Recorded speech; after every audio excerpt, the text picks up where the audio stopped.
Welcome to the series of worst punishments in the history of mankind.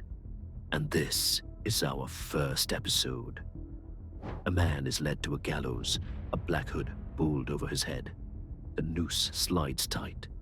He is asked for last words. Silence. The executioner steps back, yet there is no trapdoor. This is not the classic drop. This is the upright jerker, a contraption that yanks the body upward with a falling weight. If the forces are right, the neck breaks at once. If not, the prisoner hangs while the crowd looks away. Now meet the most famous man who faced it, Gerald Chapman. Long before John Dillinger, police and papers called Chapman public enemy number one. Born in New York in 1887, he learned crime early, then taught himself to dress sharp and speak with Polish. He robbed banks, ran liquor, and in one brazen heist, stole US mail sacks holding cash worth about $2.4 million, tens of millions today. He lived in Gramercy Park and earned the name the Count of Gramercy Park. On April 6th, 1926, at Connecticut's Wethersfield prison, Chapman walked to the gallows. A weight plunged, pulleys snapped taut, the rope jerked up, and Chapman died 9 minutes later. So why invent the upright jerker at all? Hangings often went wrong. Too long a drop and the head could tear free.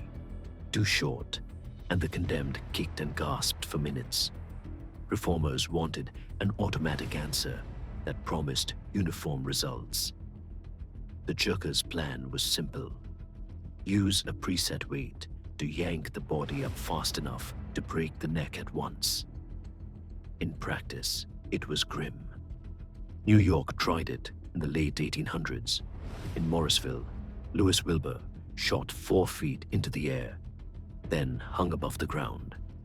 In another case, James Stevens thrashed and gurgled until lack of air ended him.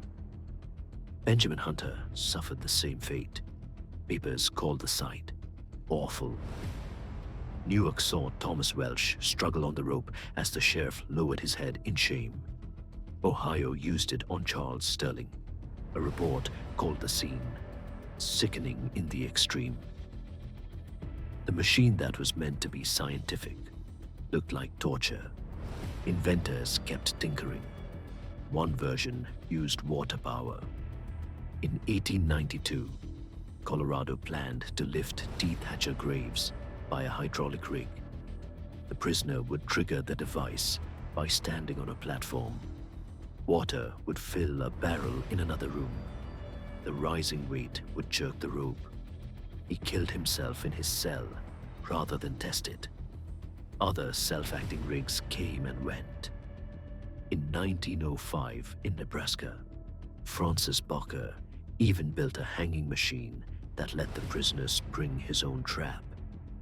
By the early 1900s, states were moving to the electric chair, sold as fast and humane.